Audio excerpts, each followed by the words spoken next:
Hi friends, Siragadikka ஆசை serial இனி வரப்போகிற எபிசோட்ஸ்க்கான ப்ரோமோ தான் இந்த வீடியோவில் பார்க்க போகிறோம்.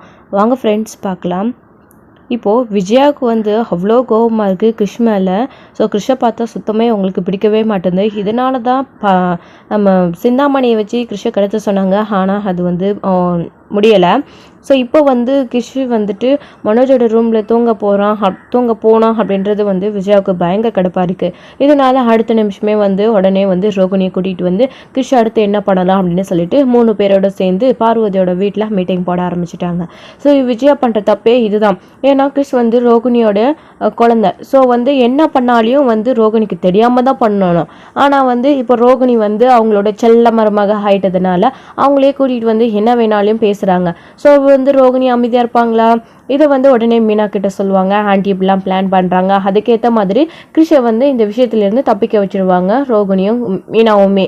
ஆனால் இங்கே விஜயாவுக்கு அடுத்து நம்ம ஏதாச்சும் பண்ணால் அவர் நம்மளை என்ன வேணாலும் பண்ண ரெடியாக இருப்பார் அப்படின்னு அண்ணாமலை அதனால தான் விஜயா அவங்களால முடியாததை இப்போ ரோகிணியையும் மனோஜையும் வச்சு சாதிக்கலாம் அப்படின்னு சொல்லிட்டு பார்க்குறாங்க. இதுக்கு பகடகாயை ரோகிணியை யூஸ் பண்ணிக்கிறாங்க. அதாவது கிருஷ்க்கு எதிராக ரோகிணியவே தூண்டி விடுறாங்க நம்ம விஜயா ஸோ கிருஷ் இனிமேல் உங்கள் ரூமுக்குள்ளே வராத மாதிரி நீ லாக் பண்ணிக்கோ. அது மட்டும் இல்லாமல் அவனால் அடிக்கடிக்கு வீட்டில் சண்டை வந்துக்கிட்டே இருந்தால் அவர் இந்த பையன் நமக்கு தேவையில்லை அப்படின்னு சொல்லிட்டு அவர் சொல்வார். அவரோட வாயாலே நம்ம சொல்ல வைக்கணும். இதுக்காக நீயும் மனோஜ் தான் எனக்கு ஹெல்ப் பண்ணணும்.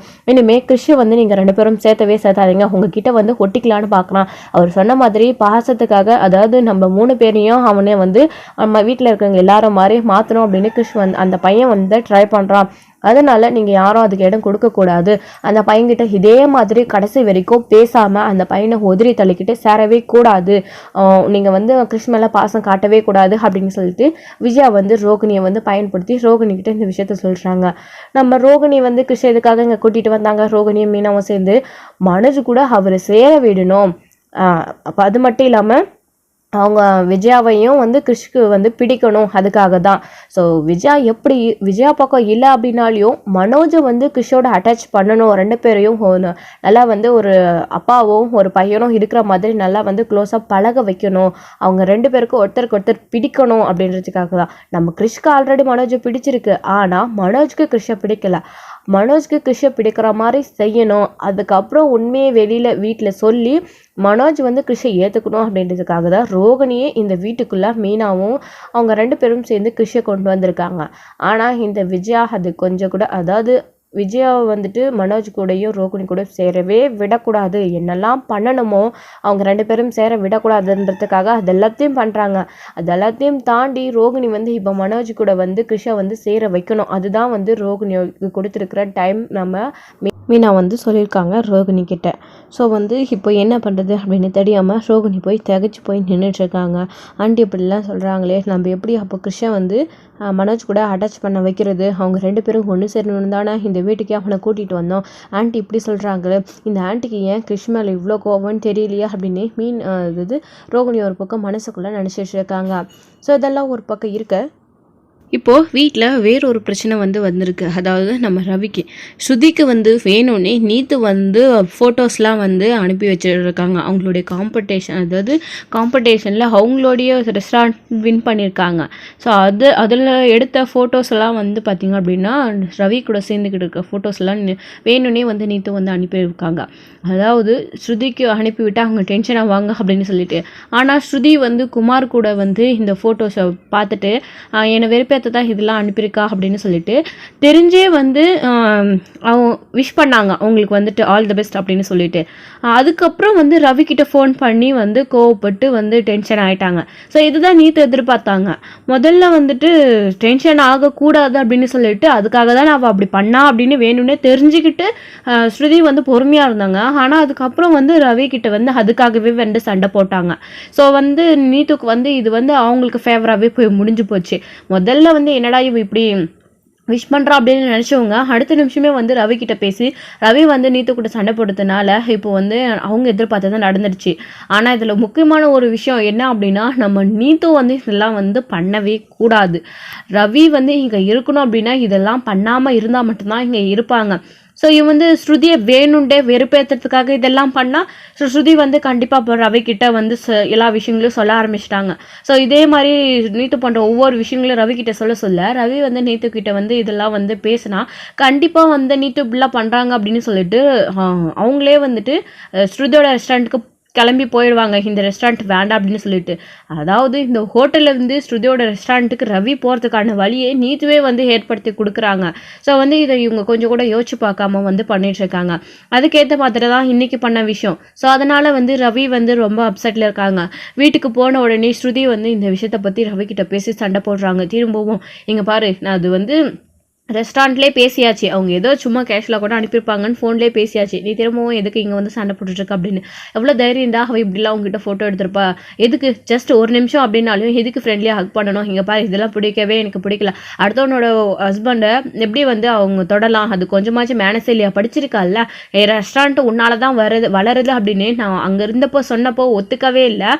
உன்னால தான் இந்த அடுத்த லெவலுக்கு இந்த வந்து ரெஸ்டாரண்ட் பிக்கப் ஆகிட்டு போயிட்டு இருக்கு அப்படின்னு சொல்லும்போது நம்மளை இப்போ வந்து இன்றைக்கி இந்த காம்படிஷன் செலக்ட் ஆனதுக்கப்புறமா இதுக்கு நீ தான் காரணம் அப்படின்னு ஹவாயால் அவளே சொன்னால, நீ அதை நோட் பண்ணியா, அப்போ நான் சொன்னது தானே உண்மை, அப்போ ஏன் இது யாருமே நீங்கள் ஒத்துக்க மாட்டீங்க, உன்னால தான் இந்த ரெஸ்டாரண்ட் அடுத்த லெவலுக்கு போய்கிட்டே இருக்கு, அவளுடைய இந்த ஈகோ கொண்டு பிடிக்காம தான் நான் அங்கேருந்து கிளம்பி வந்தேன், ஆனால் நீ இது கொஞ்சம் கூட வந்து யோசிக்காம அவகிட்ட இன்னுமா அங்கேயே இருந்துட்டு இருக்க.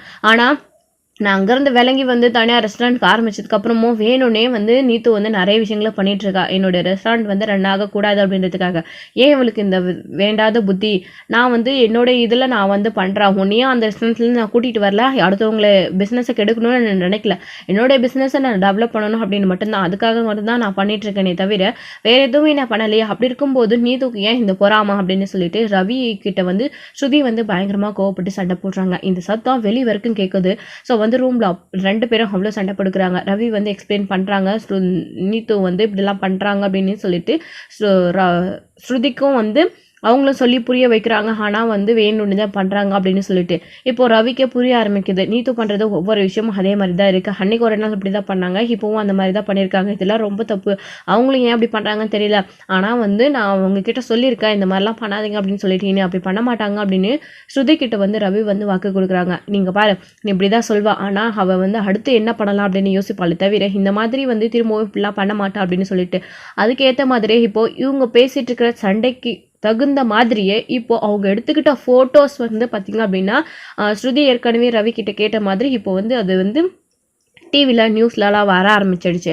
ஸோ இதை வந்து ஸ்ருதியோட அப்பா அம்மா பார்த்துட்டு நேராக வந்து ஸ்ருதியோட வீட்டுக்கு கிளம்பி வராங்க. வந்து ஸ்ருதியை கூப்பிட்டுக்கிட்டு இருக்காங்க. அங்கே பார்த்தா எல்லாருமே ஸ்ருதியோட ரவியோட ரூமை தான் பார்த்துக்கிட்டு என்னவா இருக்கும் அப்படின்னு சொல்லி யோசிச்சுட்டு இருக்காங்க. இவங்க என்ன எப்பயுமே இல்லாமல் இன்னைக்கு வெளியில் சத்தம் கேட்குற அளவுக்கு சண்டை போடுறாங்க, அவங்களுக்குள்ளே எப்பயுமே சண்டை இருக்கும் தான், ஆனால் பேசி சரி பண்ணிப்பாங்க, இப்போ இந்த அளவுக்கு சண்டை போடுறாங்களே என்னவா இருக்கும் அப்படின்னு மீனாவும் முத்து கூட பேசிகிட்டு இருக்காங்க. அப்போது நம்ம மனோஜ் வீட்டில் தான் இருக்கார். ஸோ அப்போ ரோகிணி வந்து வெளியில் போயிட்டு அவங்களோட அத்தையோட வெளியிலேருந்து வராங்க விஜயாவோட சேர்ந்துக்கிட்டு. அப்போது அண்ணாமலை என்னடா முத்து என்னாச்சு அப்படின்னு தெரியலப்பா, ஏதோ 2 பேரும் உள்ளே பேசிக்கிறாங்க, அதாவது சண்டை போடுறாங்கன்னு நினைக்கிறேன், ஆனால் என்னன்னு தெரியல அப்படின்னு சொல்லிட்டு பேசிகிட்டு இருக்கும்போது கரெக்டாக அவங்க வந்து ஸ்ருதி அப்படின்னு கூப்பிட்டுட்டு நிற்கிறாங்க. என்னாச்சு அப்படின்னு. அப்போ தான் அவங்க வெளியில் உள்ள சண்டை போடுற விஷயம் அவங்களுடைய அப்பா அம்மாவுக்கும் கேட்குது. ஸ்ருதியோட அம்மாவுக்கும் அப்பாவுக்கும் என்ன மவளே வெளியே வா அப்படின்னு சொல்லிட்டு அவருடைய அப்பா கூப்பிட்டுக்கிட்டே இருக்காரு. அப்போது அப்பா வந்திருக்காரு போல இருக்கு, ஒரு நிமிஷம் இரு, மாமா அங்கிள் வந்திருக்காரு அப்படின்னு சொன்ன உடனே கதவை திறந்துட்டு சொல்லுங்க அங்கிள், என்னம்மா என்ன விஷயம் அப்படின்னு சொல்லிட்டு, இப்போ எதுக்கு எங்கள் மேலே கோவப்படுற, வீட்டுக்கு வந்தவங்களா வா உட்காருன்னு கூட கூப்பிடாம வந்த உடனே என்ன அப்படின்னு சொல்லி எங்கள் மேலே கடுப்பை காட்டுற அப்படின்னு சொல்லிட்டு, என்னம்மாச்சு ஸ்ருதி, எதுக்குமா இப்படி வெளியில் வரைக்கும் சண்டை போட்டுட்ருக்கீங்க, இதுக்கு இப்போ எதுக்கு அப்பா அம்மா மேலே கோவப்படுற அப்படின்னு. சாரி அங்கிள், சொல்லுங்கள் டாடி, என்ன விஷயமா திடீர்னு நீங்கள் சொல்லாமல் கூட வந்திருக்கீங்க, ஒன்றும் இல்லை அப்படின்னு சொல்லிட்டு. ஆமாம் அதெல்லாம் இருக்கட்டும், ஆமாம் உனக்கும் மாப்பிளைக்கு என்ன சண்டை அப்படின்னு. அதெல்லாம் ஒன்றும் இல்லைம்மா அப்படின்னு சொல்லிட்டு ஸ்ருதி வந்து மறைக்கிறாங்க. அப்போது முத்துமே இருந்துக்கிட்டு இல்லை பழங்குறல, நீங்கள் 2 பேரும் பேசிக்கிட்டு சண்டை போடுறது வெளியில் வரைக்கும் கேட்டுச்சு அப்படின்னு சொல்லிட்டு, முத்து எல்லாருக்கும் தான் கேட்டிருக்கோம், ஆனால் நாங்கள் சண்டை போட்டோங்கன்னு உங்களுக்கு தெரியுமா, பேசிக்கிட்டு கூட இருந்திருக்கோம் அப்படின்னு. ஏங்க அவங்களுடைய விஷயத்தில் நீங்கள் எதுக்கு தலையிடுறீங்க அப்படின்னு சொல்லிட்டு, சாரி மீனா, முத்துவன் அப்படி பேசுகிறேன்னு சொல்லி கோவப்படாதீங்க, ஏன்னா எனக்கு வந்து வேறு சுச்சுவேஷன், அதாவது வழி இல்லை அப்படின்னு சொல்லிட்டு சொல்கிறாங்க. ஏங்க நீங்கள் விடுங்க, அவங்களே பேசி சரி பண்ணிப்பாங்க, இதெல்லாம் ஒரு சண்டையே இல்லை, அவங்கள பற்றி உங்களுக்கு தெரியாதா அப்படின்னு சொல்லி மீனா வந்து முத்துவை சமாதானப்படுத்துகிறாங்க.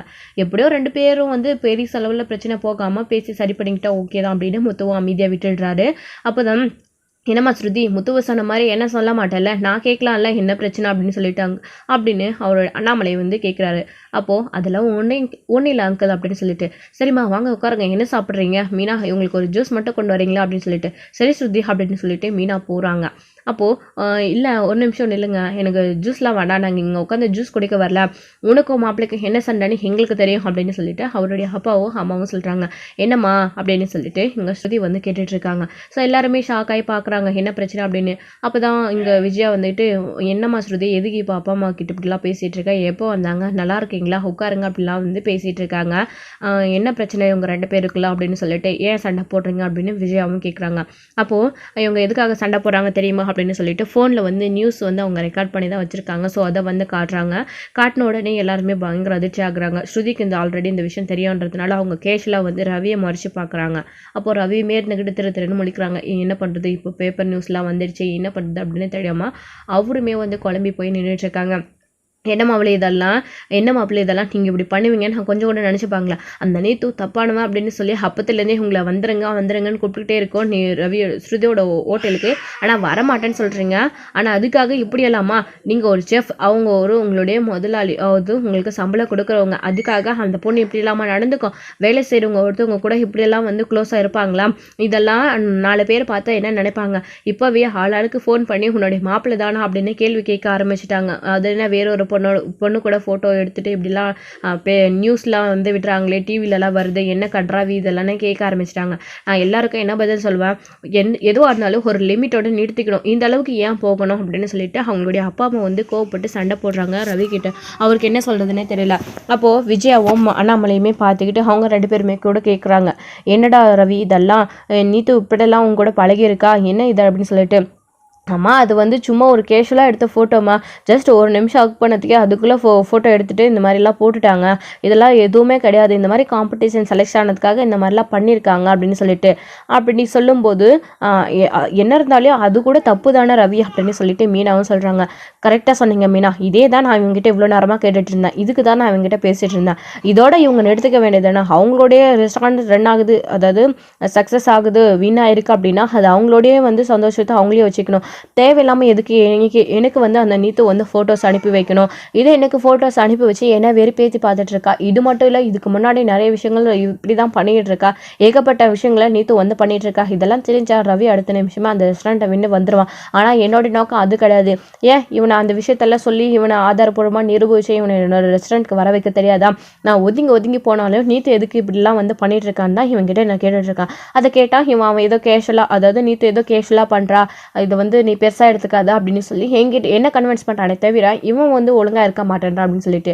இங்கே பாரு ஸ்ருதி, நான் என்ன இப்போ ஒழுங்காக இல்லாத போயிட்டேன், எதுக்கு இப்படியெல்லாம் கோவப்பட்டு பேசுகிற நீ அப்படின்னு சொல்லிட்டு. அவள் கேட்கறதுல என்ன தப்பு இருக்குது மாப்பிள்ள அப்படின்னு சொல்லிட்டு. அப்புறம் முத்துவுமே இதில் இன்வால்வ் ஆகுறாங்க. என்ன பழங்குறது சொல்கிற, ஏன் இப்படியெல்லாம் நடக்குது அப்படின்னு சொல்லிட்டு அவரு வந்துட்டு கேட்குறாரு. அப்போ தான் வந்து ஸ்ருதியுமே இருந்துக்கிட்டு நடந்த விஷயங்கள் எல்லாத்தையுமே சொல்கிறாங்க. என்னடா ரவி இதெல்லாம், ஸ்ருதி முன்னாடி இப்படிலாம் வந்து நீத்து உங்க கூட பழகுனா அவளுக்கு கோவம் வராதான், இதான் என்னையே எடுத்துக்க, இப்படி இருந்தால் மீனா இந்நேரம் என்னை தொலைச்சிருப்பா அப்படின்னு சொல்லிட்டு, இங்கே மட்டும் என்னவாடா நடக்குது அப்படின்னு ரவி வந்து சொல்லிட்டு இருக்காங்க. அதாவது ரவி ஒரு இப்போ குற்றவாளி மாதிரியும் ஆளாளுக்கு சுற்றி அவரை கேள்வி கேட்குற மாதிரியும் இந்த நிலமை வந்து வந்துடுச்சு. அப்படி தான் என்ன பதில் சொல்கிறதுன்னு தெரியாமல் திரு முடிச்சிட்டு இருக்காங்க. என்னடா ஒரு பாஸாக இருந்தால் அது எங்கே இருக்கணுமோ அதோட நிறுத்திக்கணும், இப்படி எல்லாமாடா இருப்பாங்க அப்படின்னு சொல்லிட்டு மனோஜ் கூட வந்து ரவி கேட்குற அளவுக்கு ஆயிடுச்சு. ஸோ இப்போ திரு முடிச்சிட்டு இருக்காரு. எல்லாரோட நீ தான் ரொம்ப புத்திசாலியாக இருப்ப, ஆனால் நீ ஏன் இப்படி இருக்க இப்போ அப்படின்னு சொல்லிட்டு அண்ணாமலையும் கேட்குறாரு. அப்போ இது ஒரு கேஷுவலாக எடுத்தது தான் அப்படின்னு சொல்லிட்டு எல்லாருமே சொல்கிறாங்க. இது நீங்கள் என்ன தான் கேஷுவலாக எடுத்திருந்தாலும் இது ஊர் பார்வை தவிர்த்த வரைக்கும் இது தப்பான ஒரு விஷயம். உனக்கும் ஸ்ருதிக்கும் கல்யாணம் ஆகிடுச்சு, அதுக்கப்புறமும் இந்த மாதிரியெல்லாம் இருந்தால் எல்லாருமே தப்பாக தான் பேசுவாங்க, இப்படி மட்டும் இருக்கவே கூடாது, இது ரொம்ப தப்பு ரவி அப்படின்னு அண்ணாமலையும் சொல்கிறாரு. அப்போ புரியுதுப்பா, எனக்குமே ஸ்ருதி சொல்கிறது புரியுது, நீத்து கொஞ்ச நாளாகவே இப்படி தான் இருக்காங்க அப்படின்னு சொல்லிட்டு. அதாவது அவங்க நினச்சிருந்தா உங்களை கம்பல் பண்ணி அந்த ரெஸ்டாரண்ட்டுக்கு கூப்பிட்டுட்டு போயிருக்க முடியும் ஸ்ருதியால், ஆனால் அது இல்லை, உங்களுடைய விருப்பப்படி நீங்களே அந்த ரெஸ்டாரண்ட்டுக்கு வரணும் அப்படின்னு தான் அவங்க விட்டுட்டு போயிருக்காங்க. அதே மாதிரி ரவி அதாவது நீத்து பண்ணுற மாதிரி ஸ்ருதி ஒன்றும் தப்பான வேலைகளை பண்ணி உங்களை அந்த ரெஸ்டாரண்ட்க்கு வர வைக்கலையே, நீத்து வந்துட்டு ஸ்ருதியே ஒதுங்கி போனாலும் எதுக்கு இந்த மாதிரிலாம் பண்ணுறாங்க அப்படின்னு தான் மீனாவும் கேள்வி கேட்குறாங்க. எல்லாரும் கேட்டதுக்கப்புறமா ஸ்ருதிக்கு அதாவது ரவிக்கு என்ன முடிவு எடுக்கிறதுன்னு தெரியல. என்ன மாப்பிள்ள இதுக்கு நீங்கள் பதில் சொல்லுங்கள், இப்படி அந்த பொண்ணு கூடலாம் பழகிட்டு இருக்கீங்க, அந்த பொண்ணு தப்பானவன் நாங்கள் ஏற்கனவே சொல்லிட்டோம். இங்கே பாருங்கள், ஏற்கனவே ஒரு விஷயம் பண்ணதை வச்சு எங்களை நீங்கள் தப்பாக நினச்சிக்காதீங்க. அன்னியோடு சரி நாங்கள் எந்த விஷயத்துலையும் தலையிடுறது கிடையாது, நாங்களாம் ஒதுங்கி தான் இருக்கோம். எங்கள் பொண்ணு வந்துட்டு நாங்கள் ஒன்று தான் அமைதியாக இருக்கோம். ஆனால் இதெல்லாம் பார்த்துக்கிட்டு எங்களால் எப்படி அமைதியாக இருக்க முடியும்? எங்களை இதில் கேள்வி கேட்க வைக்கிறது இல்லை. என்ன சம்பந்தி நீங்களே சொல்லுங்கள், நாங்கள் இதெல்லாம் பார்த்ததுக்கப்புறமா எப்படி எங்களால் அமைதியாக இருக்க முடியும்? ஏன்னா நாங்கள் பொண்ணு கொடுத்துருக்குறோம், மாப்பிள்ளை இப்படி வேற ஒரு பொண்ணு கூட இருக்காங்க அப்படின்னா எங்களுக்கு அது கஷ்டமாக தானே இருக்கும். நீங்களே சொல்லுங்கள் சம்மந்தி அப்படின்னு சொல்லிட்டு, இல்லை அவன் தப்பானவெல்லாம் கிடையாது, அது ஏதோ கேஷலாக எடுத்தது நான் அவன் தான் சொல்கிறாள் அப்படின்னு அண்ணாமலை சொல்கிறாரு. அப்போ தான் புரியுது சம்மதி, ஆனால் இது ஊர் பறவைப்படுத்த வரைக்கும் தப்பு தானே அப்படின்னு சொல்லிட்டு, மாப்பிள்ளையே நாங்கள் என்றைக்குமே சந்தேகப்பட மாட்டோம் அப்படின்னு சொல்லிட்டு அவங்களுமே சொல்கிறாங்க. அப்போயுமே ஸ்ருதியுமே சொல்கிறாங்க, அங்கிள் அம்மா மம்மி டேடி நீங்களும் தெரிஞ்சுக்கோங்க, இங்கே இருக்கிற எல்லாருமே தெரிஞ்சுக்கோங்க, நான் வந்து ரவி தப்பானவன் சொல்ல கிடையாது. இவ்வளோ அவனை பற்றி எனக்கு நல்லாவே தெரியும். எந்த ஒரு பொண்ணு திரும்பி பார்த்தாலும் அவன் அப்படி ஏழு எடுத்து கூட என்னை தவிர பார்க்க மாட்டான் அப்படின்றது எனக்கு நல்லாவே தெரியும். ஆனால் நீங்கள் எல்லாரும் சொல்கிற மாதிரி அந்த நீத்து தான் சரியில்லை. ஆனால் இதை அவன் புரிஞ்சிக்க மாட்டேன்றான். அது புரிஞ்சிக்காம அவள் பக்கம் நியாயம் இருக்கிற மாதிரி அவளுக்காக சப்போர்ட் பண்ணி இவன் பேசிகிட்டு இருக்கான். அதுதான் எனக்கு கொஞ்சம் கூட பிடிக்கவே இல்லை. ரவியை பற்றி ஆனால் யாருமே தப்பாக நினைக்காதீங்க, நீத்தோ வேணும்னே என்னை வெறுப்பேற்றதுக்காக இதெல்லாம் பண்ணுறாங்க, இதெல்லாம் ஏன் பண்ணணும் அப்படின்னு சொல்லிட்டு ஸ்ருதி வீட்டில் இருக்கவங்க எல்லாரும் பேச பேச ரவியோட மனசில் பயங்கர குழப்பங்கள் உண்டாகுது. ஸோ எல்லாரும் சொல்கிற மாதிரி நீத்து வந்து ஏன் இதெல்லாம் பண்ணணும், இப்படிலாம் பண்ணால் நான் அந்த ரெஸ்டாரண்ட்டை விட்டு போயிடுவேன் அப்படின்னு அவங்களுக்கு தெரியாதான்? ஸ்ருதி வந்து என்கிட்ட சொல்லுவான்னு அவங்களுக்கு தெரியாதான்? இப்படி அவங்களால நம்மளோட பர்சனல் லைஃப்லையும் இப்படி பிரச்சனை வர அளவுக்கு ஆயிடுச்சு, இப்படி என்ன பண்ணுறது அப்படின்னு சொல்லிட்டு ரவியும் ஒரு பக்கம் குழம்பி போய் நின்றுட்டுருக்காங்க. ஸோ ஆக மொத்தத்தில் இந்த வீட்டுக்குள்ளே பிரச்சனை மேலே பிரச்சனை வந்துக்கிட்டே இருக்குது. ஸோ நம்ம விஜயாவும் அடுத்தடுத்த பிரச்சனைகளை பண்ணிக்கிட்டே இருக்காங்க. நம்ம ரோகிணி வந்துட்டு கிறிஷை வந்து மனசு கூட சேர்த்ததுக்கான வழியும் கிடைக்கல. ஸோ அவங்க உண்மை சொல்கிறதுக்கான வழியை தவிர மற்ற எல்லா பிரச்சனைகளும் நடந்துக்கிட்டே இருக்குது. ஸோ தடங்கள் ஆகிக்கிட்டே இருக்குது. இதெல்லாம் நினச்சி மீனா ஒரு பக்கம் அவங்களோட மனசுக்குள்ளே வருத்தப்பட்டுக்கிட்டே இருக்காங்க. ஸோ இப்போ ரவி வந்து சாரி இந்த மாதிரிலாம் இனி நடக்காது, கவலைப்படாதீங்க அப்படி இப்படின்னு சொல்லிட்டு இருக்காங்க. இதுதான் ஃபர்ஸ்ட் அண்ட் லாஸ்ட்டாக இருக்கணும் அவளை, மாப்பிள்ளையோ ஒழுங்காக இருந்துக்க சொல்லுங்கள். மாப்பிள்ளை அவகிட்ட சொல்கிறேன்னு நினைக்காதீங்க, நான் டைரெக்டாகவே சொல்கிறேன், இந்த மாதிரியெல்லாம் இனி எப்பயுமே நடக்கக்கூடாது மாப்பிள்ள, வேலை உண்டு நீங்கள் உண்டு இருந்துக்கோங்க. இந்த மாதிரி இதுமே ஏதாச்சும் திரும்பவும் நடந்துச்சு அப்படின்னா கண்டிப்பாக அந்த ரெஸ்டாரண்ட்லேருந்து உங்களை நானே வந்து வேலைக்கு போக விடாமல் நிறுத்திடுவேன். அந்த ரெஸ்டாரண்ட்டை இழுத்து முடுற அளவுக்கு நான் என்ன வேணாலும் பண்ண போவேன் என் பொண்ணுக்காக அப்படின்னு சொல்லிட்டு அவர் வந்து சொல்லிட்டு போகிறாரு.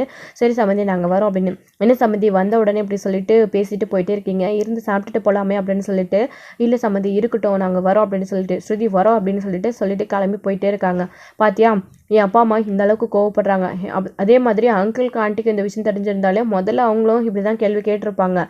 இங்கே பாரு, இதுக்கப்புறம் இந்த மாதிரி ஒரு விஷயம் ஏதாச்சும் நடந்துச்சுன்னா அதாவது என் மம்மியும் என் டேடியும் சொன்னது உண்மைன்னு ஆகிடும். நான் அந்த விஷயத்தில் எதுவுமே தலையிட மாட்டேன், அதுக்கு மேலே நடக்கிற எதுக்கும் நான் பொறுப்பு கிடையாது. அப்புறம் நீத்தோட ரெஸ்டாரண்ட் நான் தான் ஆள் வச்சு இப்படி பண்ணிட்டேன் அப்படி பண்ணிட்டேன்னெல்லாம் என்னை வந்து எதுவும் சொல்லக்கூடாது அப்படின்னு சொல்லிட்டு சாரி அங்கிள் நான் வரேன் அப்படின்னு சொல்லிட்டு ரவியுமே அதாவது ஸ்ருதி வந்து அண்ணாமலை கிட்ட சொல்லிட்டு ரெஸ்டாரண்ட்டுக்கு கிளம்பி போயிடுறாங்க. அதுக்கப்புறம் ரவி குழம்பி போய் நிற்கிறாங்க. அப்புறம் அவங்களுடைய அம்மா அப்பா முத்து மீனா எல்லாருமே ரவிக்கு அட்வைஸ் பண்ணுறாங்க, பார்த்துருந்துக்கோடா இந்த பொண்ணு சரியில்லை போல இருக்குது அப்படின்னு சொல்லிட்டு, ஏன் நீத்து இப்படி மாறிட்டாங்க அப்படின்னு சொல்லிட்டு ரவியோட மனசுக்குள்ளே பயங்கர குழப்பங்கள் இருக்குது. ஸோ வந்து ஃபுட் கரெக்டாக சமைச்சாலும் ஃபுட் சரியில்லை அப்படின்னு சொல்ல ஆரம்பிச்சிட்டாங்க. இன்றைக்கி வந்து நம்மளால தான் இந்த அளவுக்கு வந்து ரெஸ்டாரண்ட் வளர்ந்துருக்கு அப்படின்னு சொல்கிறாங்க. அன்னைக்கு ஏன் ஒத்துக்க மாட்டேன்னு ஸ்ருதி கிட்ட சண்டை போட்டாங்க. இப்போ இப்படிலாம் வேணும்னே வந்து பண்ணுறாங்க. எல்லாரும் சொல்கிற மாதிரி வேணும்னே தான் இவங்க வந்து பண்ணுறாங்க போல இருக்குது. நம்ம பேசாமல் ரெஸ்டாரண்ட்டை நின்றுடலாமா அப்படின்ற அளவுக்கு ரவி வந்து யோசிக்க ஆரம்பிச்சிட்றாங்க. ஸோ வந்து ஸ்ருதி அப்பயும் தெளிவாக சொல்லிட்டு தான் போகிறாங்க ரவி கிட்ட, இந்த மாதிரி இந்த ஒரு காரணத்துக்காக மட்டும் நீ அந்த ரெஸ்டாரண்ட் ஒன்று வந்துடக்கூடாது அப்படின்னு சொல்லிட்டு ஏற்கனவே சொல்லியிருக்காங்க. ஸோ அதையும் வந்து ரவி நினச்சி பார்க்குறாங்க. இப்போ நம்ம இந்த பிரச்சனைக்காகவே வெளியில் போன மாதிரி ஆகிடுமே, இதே காரணமாக வச்சு இப்போ என்ன பண்ணுறது அப்படின்னு தெரியாமல் குழம்பி போய் நின்றுட்டுருக்காரு. ஸோ அதெல்லாம் ஒரு பக்கம் இருக்க, இன்னொரு பக்கம் வந்து பார்த்திங்க அப்படின்னா இங்கே வந்து விஜயா வந்து பார்த்திங்க அப்படின்னா இந்த கிறிஷை பார்த்தாவே எரிஞ்செறிஞ்சு விழுறாங்க. கிறிஷ் வந்து பாசமாக பேச வராங்க, அவங்கக்கிட்ட பேசாமல் முகம் எடுத்து கூட பேசாமல் எரிஞ்செறிஞ்சு விழுந்துட்டுருக்காங்க. அப்போ மீனாமே இருந்துக்கிட்டு அவன் சின்ன பையன் ஏன் அவங்ககிட்டலாம் அப்படி பண்ணுறீங்க அப்படின்னு சொல்லிட்டு, அப்போ மனோஜ்கிட்டையும் போயிட்டு அங்கிள் எனக்கு இந்த ஹோம்ஒர்க் வரலை, நீங்கள் நிறைய படிச்சிருக்கீங்களே எனக்கு சொல்லி தரீங்களா அப்படின்னு சொல்லிட்டு போய் கேட்குறாங்க. யார் வந்து யாருக்கு ஹோம்ஒர்க் சொல்லி கொடுக்குது, எந்திரிச்சு போடா அப்படின்னு சொல்லிட்டு சொல்கிறாங்க. ஒரு சின்ன பையன் ஹோம்ஒர்க் சொல்லி கேட்குறான், அது கூட உங்களால் சொல்லிக் கொடுக்க முடியாதா? எனக்கோ அவருக்கோ தெரிஞ்சிருந்தா கண்டிப்பாக நாங்களே சொல்லி கொடுத்துருப்போம். அது ஏன் அங்கிளே வீட்டில் இருந்திருந்தா, மாமாவே வீட்டில் இருந்தால் அவரவே சொல்லிக் கொடுக்க சொல்லியிருப்போம். இப்படி ஒரு சின்ன குழந்தை ஹோம்ஒர்க் சொல்லிக் கொடுக்க சொல்லி கேட்குறான், அது கூட உங்களால் சொல்லிக் கொடுக்க முடியாதா அப்படின்னு சொல்லிட்டு எங்கள் மீனாவும் கேட்குறாங்க. என்னடி ஏன் மாமனை எதிர்த்து கேள்வி கேட்குற நீ அப்படின்னு சொல்லிட்டு. ஏன் மீனா கேட்டால் என்ன இப்போ? அவனுக்கு ஹோம்ஒர்க் தானே சொல்லிக் கொடுக்க சொல்கிறாங்க, அது கூட அவனால் சொல்லிக் கொடுக்க முடியாதா? என் பையன் அவ்வளோ படிச்சிருக்கான், இவ்வளோ படிச்சிருக்கான், பெருமையாக பேசுகிறீங்க, ஏன் உங்கள் பையனால் இது ஹோம்ஒர்க்கு சொல்லிக் கொடுக்க முடியாதா சின்ன குழந்தைக்கு அப்படின்னு சொல்லிட்டு முத்து வந்து கேட்டுட்ருக்காரு. அதெல்லாம் என் பையன் சொல்லிக் கொடுக்க மாட்டான் அப்படின்னு சொல்லிட்டு விஜயாவும் சொல்லிட்டு இருக்காங்க. அப்போது கரெக்டாக வந்து அண்ணாமலை வராரு. அப்போது வந்துட்டு மனோஜ் கிட்ட போயிட்டு கிஷ் வந்து புக்கோட நிற்கிறத வந்து பார்க்குறாங்க. என்னாச்சு கிறிஷ், ஏன் அங்கே போய் நின்றுட்டுருக்கு அப்படின்னு. ஹோம்ஒர்க் அங்கிளை சொல்லிக் கொடுக்க சொல்கிறேன், அங்கிள் சொல்லிக் கொடுக்க மாட்டேன்றாரு அப்படின்னு சொல்கிறாங்க. ஏன் மனோஜ், குழந்தைக்கு ஹோம்ஒர்க் சொல்லிக் கொடுக்கலாம்ல அப்படின்னு சொல்லிட்டு. ஏங்க அவனுக்கு நிறைய வேலை இருக்குன்னு இப்போ தான் சொல்லிட்டு இருந்தான், அவன் அதுக்கு போகணும், அவன் எங்கே ஹோம்ஒர்க் சொல்லிக் கொடுக்குறது அப்படின்னு உடனே வந்து பிளேட்டை மாற்றி விஜயா வந்து பேச ஆரம்பிச்சிடுறாங்க. ஸோ நல்லாவே நடிக்கிறாங்க அப்படின்னு மீனாவுக்கு முத்துக்கும் தெரியுது. அப்போ தான் அவன் போனால் என்ன, ரோகிணி அப்படின்னு சொல்லிட்டு கூப்பிடுறாரு. அப்போ தான் ரோகிணியுமே வந்து இது எல்லாத்தையும் கேட்டுட்டு தான் இருந்திருக்காங்க. ஆல்ரெடி அவங்களுமே ரொம்ப கஷ்டப்பட்டு மனோஜ் வந்து இந்த அளவுக்கு குழந்தை மேலே வெறுப்பாக இருக்கான், கிருஷ் மேலே அப்படின்னு சொல்லிட்டு யோசிச்சுக்கிட்டு தான் உள்ளே இருக்காங்க. அப்போ இவங்க கூட்ட உடனே வெளியில் வராங்க. அதான் அவன் போனால் போகட்டும், ஏம்மா நீ ஃப்ரீயாக தானே இருக்கா, நீ மனோஜ் ஹோம்ஒர்க் சொல்லிக் கொடு அப்படின்னு சொல்கிறாங்க. ஸோ வந்து அவங்களால எதுவுமே பண்ண முடியல. உடனே விஜயா பார்த்து முறைக்கிறாங்க. அவளை என்ன முறைக்கிற, நான் சொன்னேன்ல ரோகிணி நீ உனக்கு ஹோம்ஒர்க் சொல்லிக் கொடுக்குமா அப்படின்னு சொல்கிறாங்க. எனக்கும் கொஞ்சம் வேலை இருக்குது, இல்லைன்னா நானே சொல்லிக் கொடுத்துருவேன் அப்படின்னு அண்ணாமலை சொல்கிறாரு. சரிங்க அங்கிள் அப்படின்னு சொல்லிட்டு இங்கே நம்ம அண்ணாமலை கிட்ட வந்து ஸ்ருதியுமே சொல்லிட்டு வா கிருஷ் அப்படின்னு சொல்லிட்டு கிருஷ் ஹோம்ஒர்க் சொல்லிக் கொடுக்கறதுக்காக கூட்டிகிட்டு போகிறாங்க. ஸோ எங்கே சுற்றி அங்கே சுற்றி போனாலும் ரோகிணி கிட்ட தான் கிருஷ் போகிறானே தவிர நம்ம மனோஜ் கிட்ட போக மாட்டேன்றான். மீனாவும் வந்து எப்படியாச்சும் மனோஜ் கிட்ட வந்து கிருஷ் அட்டாச் ஆகிடும் அப்படின்னு அவங்களுமே மனசுக்குள்ளே நினச்சிட்டு வேண்டிக்கிட்டு தான் இருக்காங்க ஒவ்வொரு நாளுமே. ஆனால் வந்து இப்போ வந்து மீனாவோடைய மனசில் இந்த குற்ற உணர்ச்சி கொஞ்சமாக வந்து குறைஞ்சிருக்கு. ஏன்னா வந்து விஷயத்த வெளியில் சொல்ல முடியாமல் ரொம்ப தவிச்சு போயிருந்தாங்க. இப்போ கிருஷ் வந்து அந்த வீட்டுக்குள்ளே இருக்காங்க, அதனால் மீனாவோடைய கோவம் கொஞ்சம் தணிஞ்சிருக்கு. ஸோ இப்போ வந்து வீட்டில் விஷயத்த வந்து அவ்வளோ சீக்கிரம் சொல்ல வேண்டிய அவசியமும் இல்லை. ஆனால் வந்து கிருஷை வந்து மனோஜ் கூட சேர்த்து வச்சுட்டு அதுக்கப்புறம் வீட்டில் விஷயத்த சொல்லிக்கலாம் அப்படின்னு கொஞ்சம் பொறுமையாக இருக்காங்க. மீனாவுக்கு கொஞ்சம் மனசு ஆறுதலாக இருக்குது. ஸோ வந்து இப்படி தான் வந்து போய்கிட்டு இருக்குது. இப்போ ரோகிணி வந்து கிருஷ்க்கு வந்து ஹோம்ஒர்க் சொல்லிகிட்டு இருக்காங்க. ஸோ இதோட இந்த எபிசோட் வந்து முடிச்சிருக்காங்க. அடுத்தடுத்த எபிசோடில் என்ன நடக்க போகுது, ஸோ வந்து எப்படி வந்து ரோகிணி வந்து கிருஷ்ணை வந்து மனோஜ் கூட சேர விட போகிறாங்க, ஸோ என்ன நடக்க போகுது அப்படின்றதெல்லாம் வெயிட் பண்ணி நெக்ஸ்ட் வீடியோவில் பார்க்கலாம். Friends thank you. இந்த வீடியோ உங்களுக்கு பிடிச்சிருந்தா லைக் பண்ணுங்கள், ஷேர் பண்ணுங்கள், கமெண்ட் பண்ணுங்கள், மறக்காமல் பெல் ஐக்கானை கிளிக் பண்ணி வச்சுக்கோங்க.